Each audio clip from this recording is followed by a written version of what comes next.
Selamat datang di channel saya Ahmad Sukarizu. Pada kesempatan kali ini saya akan saya tidak akan membahas hal-hal yang mengenai kedokteran. Nah, oleh karena itu saya akan melakukan Q&A, tapi saya tidak sendirian melakukan Q&A ini. Saya bersama teman saya. Nah, teman saya di samping saya bernama Hanami. Silakan perkenalan diri, Hanami. Ya, selamat malam. Ini malam kan? Ya, saya Izumi Hanami, teman satu agensi dari dokter yang sangat kita cintai, Ahmad Sukarizu. Oke, baik, terima kasih Hanami atas perkenalan singkatnya. Selanjutnya nih, nah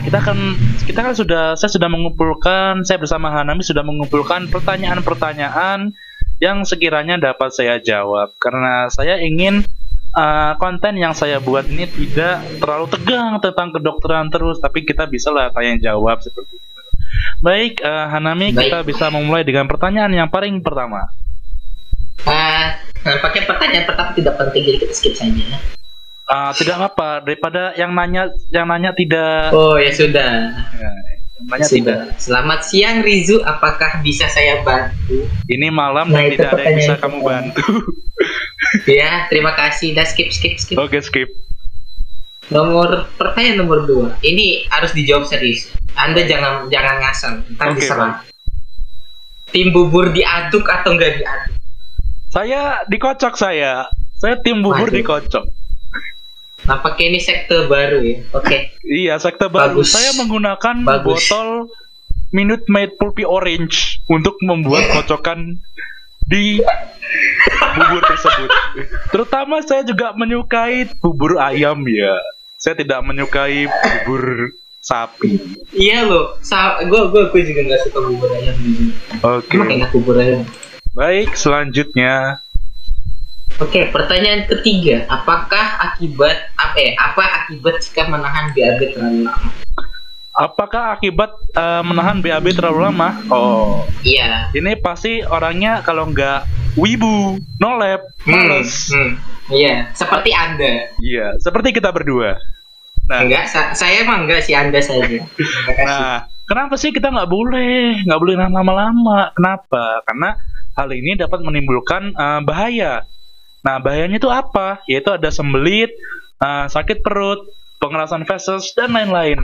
Mengapa kok ada bisa pengerasan feses? Karena kan di dalam usus besar itu terjadi penyerapan air, penyerapan cairan gitu. Nah, apabila cairan pada fesesnya diserap terus, maka feses akan mengeras, sehingga itu juga menyusahkan kita apabila buang air besar seperti itu. Baik, selanjutnya. Oke, pertanyaan keempat. Apakah mata minus bisa dikembalikan seperti semula? Oh. Ayo, Icu. Monggo. Tentu bisa. Nah, yaitu dengan apa? Operasi lasik. Walaupun memang ini agak sedikit beresiko, tapi ini terbukti bisa mengurangi mata minus dengan mengurangi mata minus secara total ya. Tapi di sini juga ada sih beberapa orang yang menawarkan pengobatan herbal yang jauh lebih murah dan diklaim mampu mengatasi mata minus. Tapi hal ini juga masih belum pasti seperti itu. Nah, itu percaya atau tidak percaya, kalian itu saya serahkan ke individu masing-masing seperti itu. Oke. Baik, selanjutnya. Pertanyaan kelima nih, agak dalam sedikit. Jadi pertanyaannya, apa cara agar mendapatkan hati seseorang? Ayo, Anda yang berpengalaman silakan dijawab. Mudah sih, tinggal dioperasi lah terus diambil hatinya. Mas, gini mas, ambil hati itu bukan hati liver tuh bukan. Itu bukan.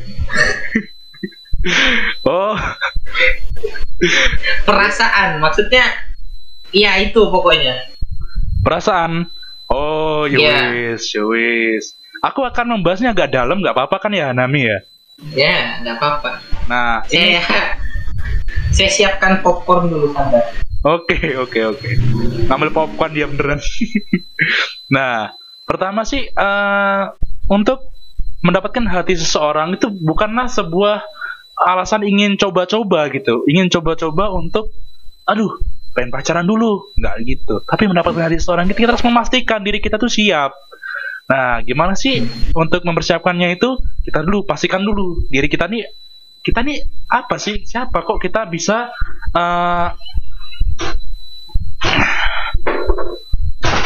kenapa kita bisa dianggap boleh untuk mendekati dia. Spesifikasi kita apa? Apakah kita punya penghasilan yang cukup untuk berkeluarga seperti itu? Jadi janganlah langsung saya suka, mari kita pacaran, taunya ketika sudah terjadi kecelakaan langsung ditinggalkan. Aduh, sakit sekali. Jadi kita terus komitmen bahwa saya misalnya nih, saya cinta sama dia, saya sudah kerja, saya punya penghasilan dan cukup untuk berkeluarga. Saya yakin dengan saya mencintai dia, saya menikahi dia, itu dapat membuat hidup saya lebih bahagia lagi, seperti itu. Nah, oleh karena itu kita harus misalnya, tapi kita nggak mungkin serta-merta datang, mau nggak jadi istriku, kan? Nggak mungkin. Nah, iya itu, ya. Ya lanjut, kayaknya nggak ada sih yang begitu. Oke, lanjut. Iya, lanjut ya. Nah, pertama PDKT dulu, boleh lah PDKT ya. Tapi jangan PDKT kayak misalnya ketemuan, nama kamu siapa gitu, tinggal di mana, ya basa-basi dulu lah ya. Nah, lalu apabila sedikit demi sedikit, tangga demi anak tangga dilalui, baru bisa setelah itu ketika sudah nyaman satu sama lain. Nah, sudah nyaman, saya cocok nih, saya cocok sama dia. Nah, itu kita bisa ayo tidak ke situ, tidak ke hotel. Iya. Tapi ke rumah orang tuanya dan menyatakan, saya ingin melamar anak bapak atau ibu karena saya cinta gitu. Saya punyanya ini dan ini. Nah, punyanya apa? Saya kerjanya dokter, klinik saya besar, uang saya puluhan juta. Nah, waduh. Nah, itu bermaksud. Tapi kalau misalnya ditolak, saya nggak mau ini, ya sudah. Karena apa? Restunya sebuah pernikahan itu harus dengan persetujuan antara kedua belah pihak, maupun pihak laki-laki dan pihak perempuan. Seperti itu. Baik, selanjutnya. Oke, selanjutnya pertanyaan ke-7. 6 ya? 6 apa 7? Ya, pertanyaan selanjutnya yang gak usah di ke-6 ke-7 lah ya.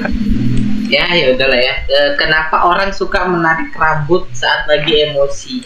Kenapa tuh, Bang? Ya, karena untuk mengimbangi rasa stresnya seperti itu. Kenapa sih kalau misalnya gitu ya? Misalnya sakit hati nih. Apa? Emang gitu ya. Bapak kebuat ngeimbangin rasa stresnya gitu. Ya iya, rasa stresnya kan imbangin, kayak misalnya nih. Itulah kenapa ada perkalian minus dikali minus sama dengan plus. Sakit apabila dikalikan dengan rasa sakit, maka dia akan menghasilkan kepositifan. Misal saya sakit hati, saya marah, saya menjambak rambut saya terus menyakiti diri saya secara fisik, itu dapat mengurangi rasa sakit hati. Karena apa? Tubuh akan lebih fokus kepada rasa sakit yang di fisik daripada yang di hati. Asik. Oke, baik, selanjutnya. Oke, pertanyaan selanjutnya. Cara jadi ganteng. Nah, gimana tuh? Oh. Ini pertanyaan siapa, Bang? Ada. Oke, silakan dijawab. Aku speechless, Cok. ya gimana? Jawab aja udah cepat. Ya udah, bagaimana sih cara cari ganteng itu? Oh, tentu saja mudah. Yang pertama, subscribe channel saya dong, dan tonton video-video kesehatan di channel saya. Dan akhirnya selamat kamu menjadi orang ganteng sedunia. Terima kasih. Tombol unsubscribe di mana sih? Jangan. Oke, lanjut. Enggak, bentar. Tapi gini, sebenarnya ganteng itu relatif.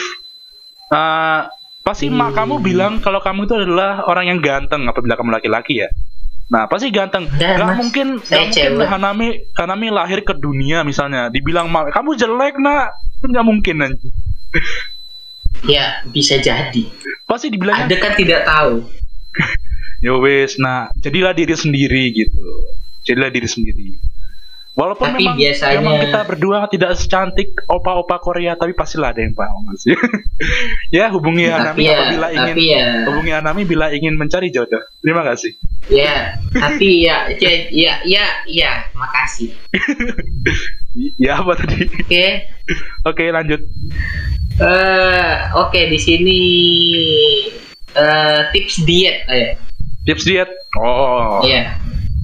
Aku mau ngomong tips diet. Oke, tapi ini sebenarnya ini nggak bisa nggak bisa kasih tipsnya besok langsung berubah ya, nggak bisa. Pasti nanti. Iya, enggak namanya diet ya. Ya namanya diet ya pasti ada proses.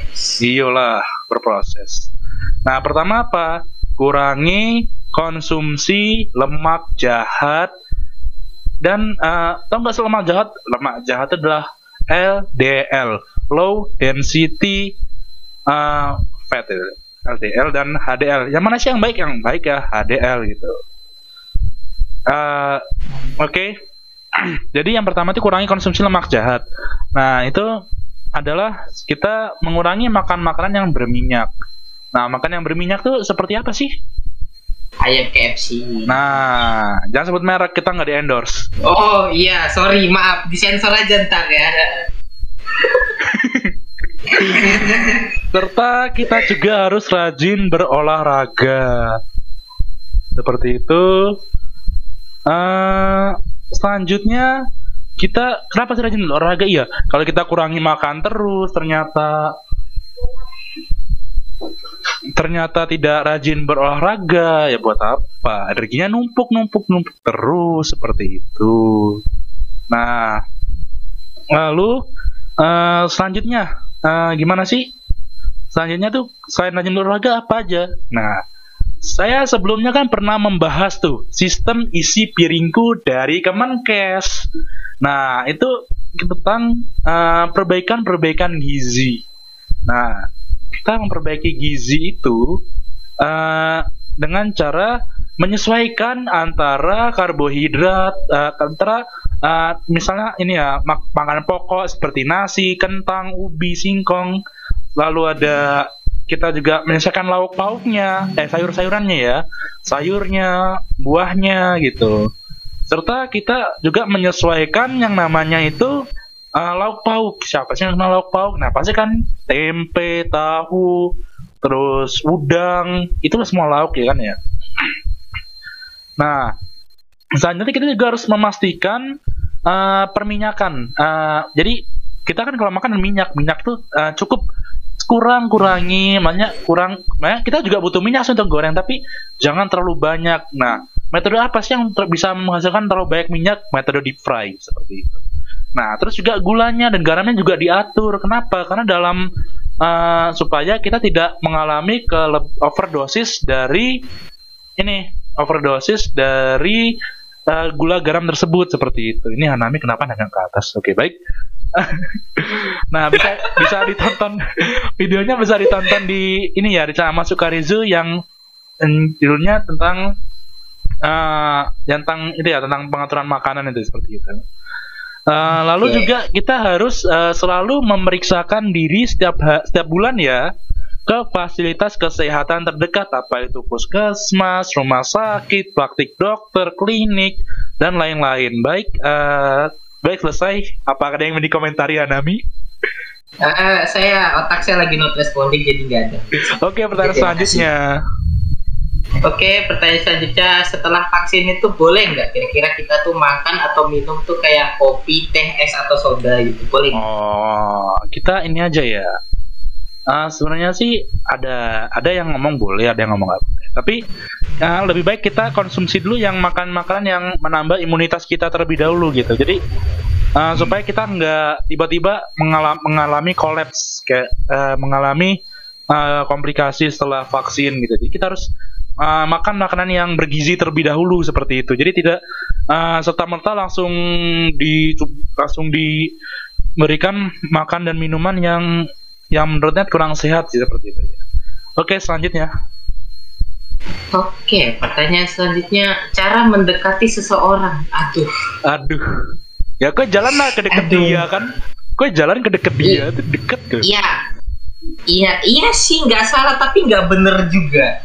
Jadi, oke, ini sama kayak pertanyaan sebelumnya gitu. Gimana?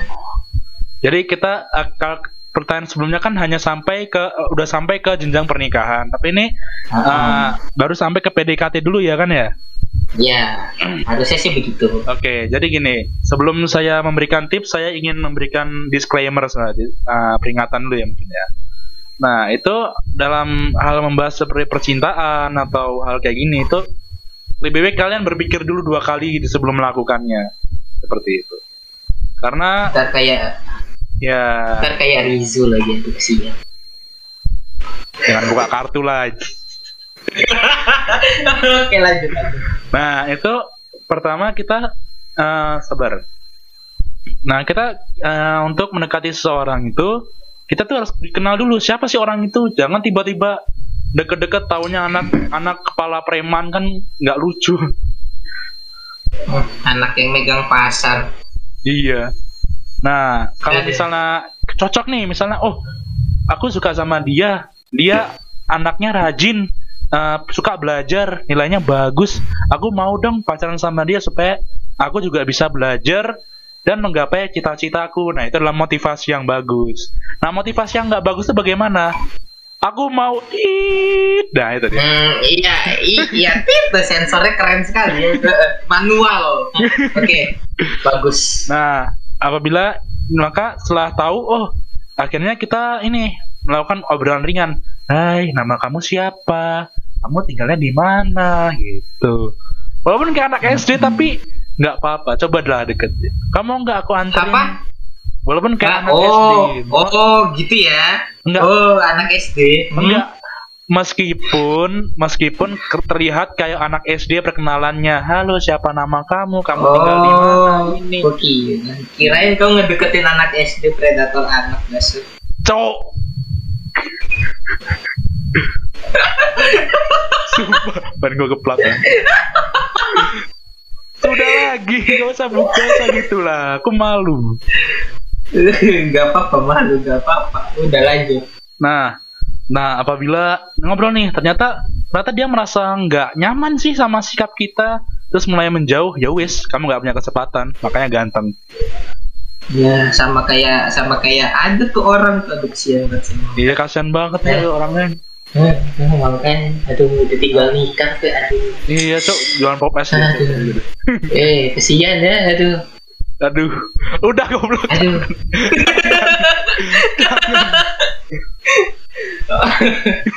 Apakah sudah sampai situ saja? Belum, atau belum ya. Oke. Nah, apabila dia mulai nyaman, mulailah sering ngajak ngobrol gitu. Sering-sering ngobrol gitu. Misal tiap pagi ngechat, "Selamat pagi. Mari menjalani hari yang baru," atau ya nggak apa-apa sama siang gitu. Nah, tapi dan sesekali lah mulai melakukan flirting, menggoda. Ahlinya Hanami biasa. Loh, saya nggak jago, Bang. Itu nyampe jadi PP couple tuh ngapain aja? Loh, kok gitu? Saya kan tahu apa-apa. Ya wes, tapi nggak apa-apa menggoda, tapi jangan sampai ke arah yang senonoh. Semisal gini, kamu hari ini cantik, mau kemana? Seperti itu.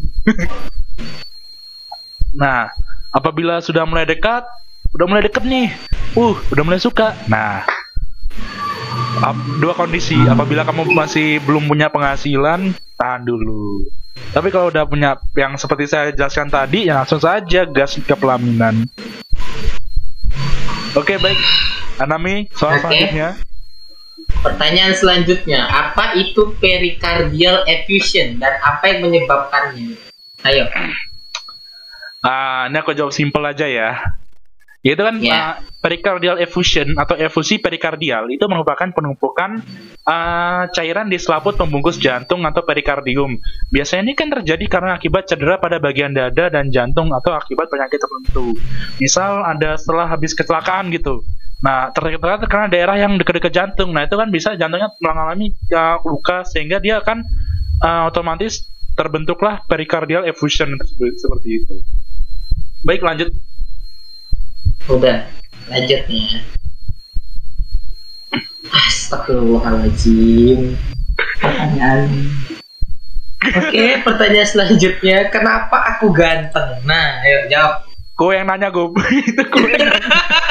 Itu kamu yang nanya. Kenapa kamu bilang astagfirullah? Itu kamu yang nanya. Loh, ini bukan pertanyaan saya, ini pertanyaan saya dan Sky. Oh iya. Bagi Anda, aduh, jawab cepat. Nah, kenapa sih ganteng? Kenapa sih ganteng? Nah, tandanya kamu sudah subscribe channel ini dan menonton video kami. Subscribe yuk, subscribe yuk. Jangan. Itu tandanya kamu sudah percaya diri dan kamu mengetahui dirimu secara luar dan dalam dan mengetahui kelebihan-kelebihanmu bahwa kamu adalah orang yang luar biasa. Kamu sangat langka, kamu hanya bisa ditemukan satu dari sekian triliun umat manusia. Oke, baik, next. Ya, tapi makasih. Oke, pertanyaan selanjutnya. Aduh, Oke, why is Izu Senpai so cute? What the? Aduh, aku malu. Duh, pertanyaan siapa sih ini, duh? Ini pasti ini, Cok. Ini pasti Anu. Siapa? Ayo, gebetan baru. Iya, gebetan. Ya, because I'm cute and I love you. Bye. pengen nampar semua, boleh nggak sih? Pertanyaan selanjutnya. Oke. Pertanyaan selanjutnya, Kak Rizu, gimana sih kuliah di kedokteran? Nah, oke, baik, Hanami bisa dijawab. Oke, di sini nampaknya dia sudah mulai frustasi. Jawabannya adalah lelah, capek, belajar, jomblo, sedih, sad boy. Oke. Jadi itu yang dirasakan seorang Ahmad Sukarizu saat kuliah di kedokteran. Jadi buat kalian yang mau masuk di kedokteran, siap-siapkan mental saja. Betul tidak? Gimana ya? Oke lah, aku jelaskan ya. Kuliah di kedokteran itu seru. Siapa mana sih seru? yang nggak mau tahu yang penyakit? Kan ini kesehatan itu adalah yang utama dibandingkan harta. Baik, seperti itu. Nah, jadi apabila kita tahu ilmu kesehatan, ilmu kedokteran, maka kita bisa otomatis bisa menyelamatkan sesuatu yang sangat penting dalam hidup kita. Nah, itu adalah keuntungan di kedokteran. Itu kita tahu dari ujung rambut sampai ujung kaki. Itu kita tahu apa sih di dalam tubuh kita ini ada apa, bagaimana cara mereka tuh, bagaimana sih cara tubuh itu bisa menyeimbangkan menyeimbangkan diri kita. Kenapa kita bisa berjalan seimbang? Kenapa sirkulasi darah bisa berjalan dengan lancar seperti itu? Nah, itu serunya.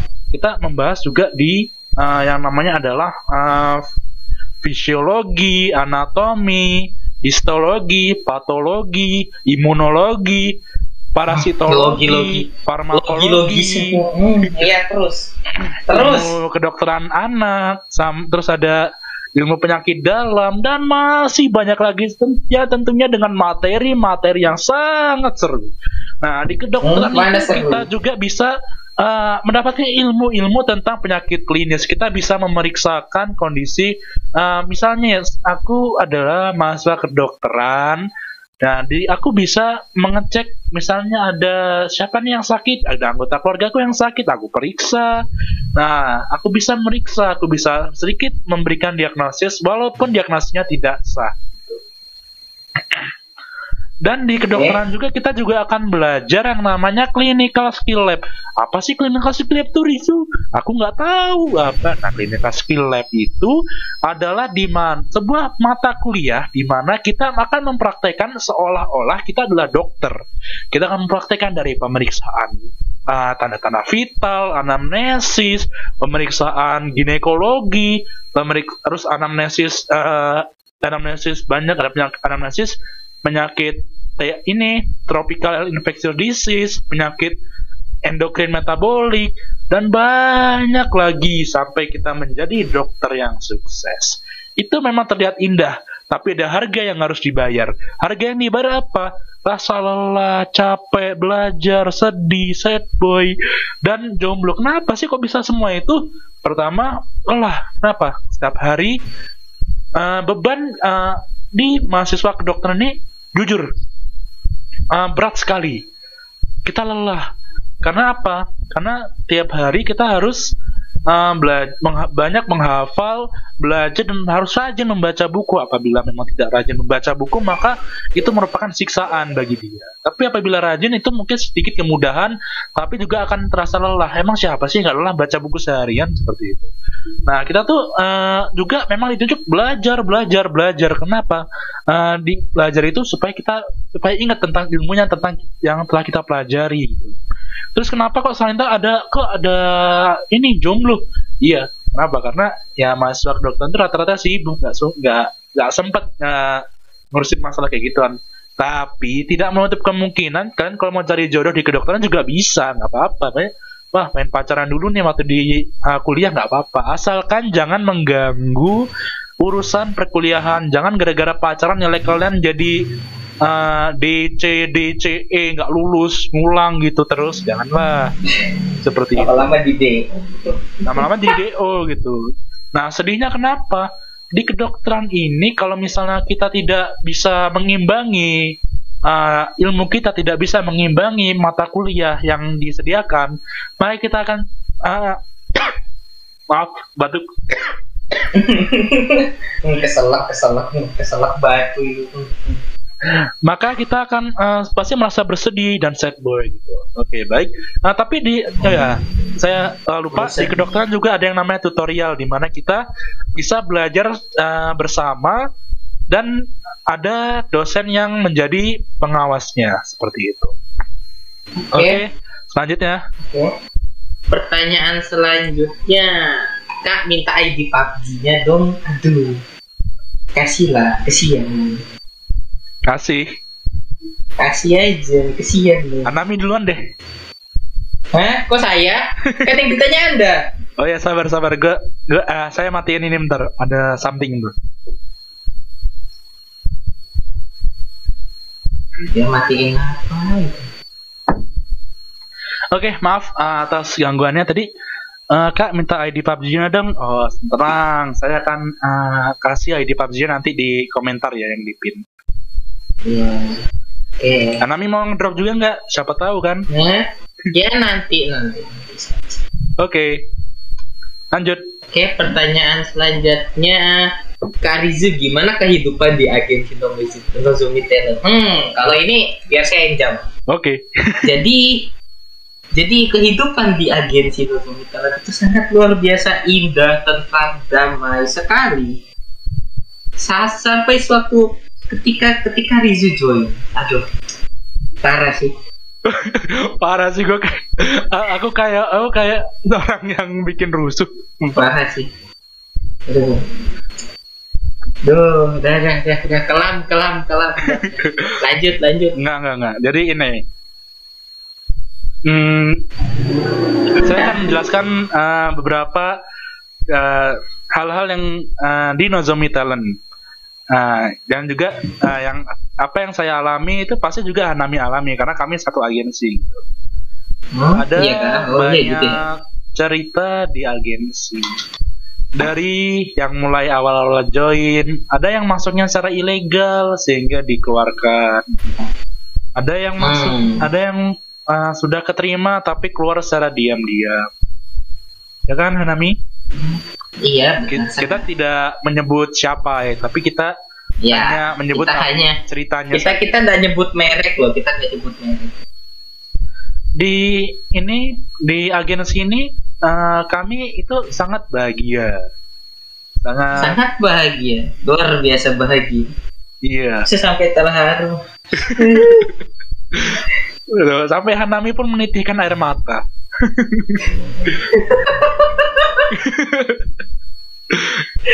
Aduh. Dah. Banyak kejadian yang kami lalui, banyak juga hal-hal yang kami dapatkan seperti relasi, hubungan, serta teman ngobrol dan pengetahuan-pengetahuan lainnya. Seperti apa sih? Misalnya itu kalau nggak salah di Nozomi ada server Minecraft yang diurus oleh Rikusu. Nah, dia akan mengajari kita, dia akan tanda kutip mengajari kita cara main Minecraft. Nah, luar biasa. Tutorial yang sangat tidak berguna. Mari kita lanjutkan. Oke, next. Oh ya, BTW kalau enggak ada, ini pertanyaan selanjutnya ya. Oh, ya wes, lanjut. Oke, aduh, yang ini harusnya ditanya ke channel 11, jangan ditanya ke kita. Jadi pertanyaannya adalah Kak Rizu ingetin Kak Fuka kapan update. Nah, cepat ingatin. Kata si Fukari nggak boleh dijawab, aku nggak mau jawab. Kamu jawab aja sih. Oh, nggak boleh dijawab ya? Oh. Iya. Jadi pertanyaan yang ini jangan dijawab. Iya.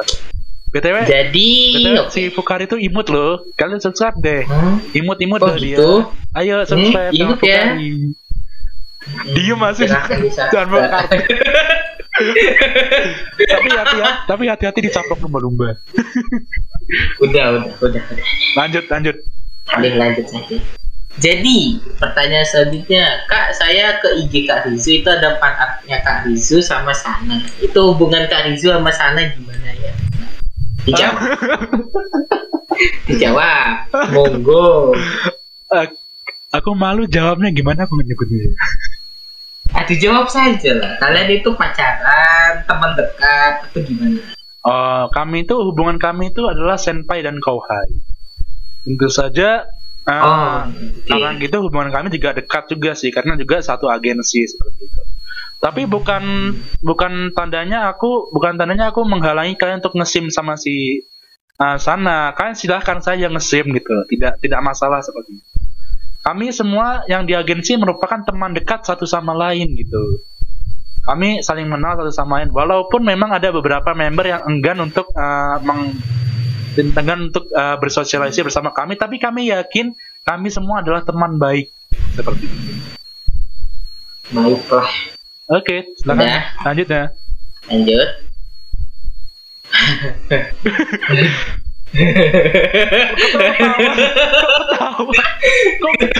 Oke, bertanya selanjutnya. Aduh, hewan yang paling gak disuka sama Kak Rizu, ayo apa? Jujur, aku nggak suka sama lumba-lumba. Iya, karena perskisnya diambil. Iya.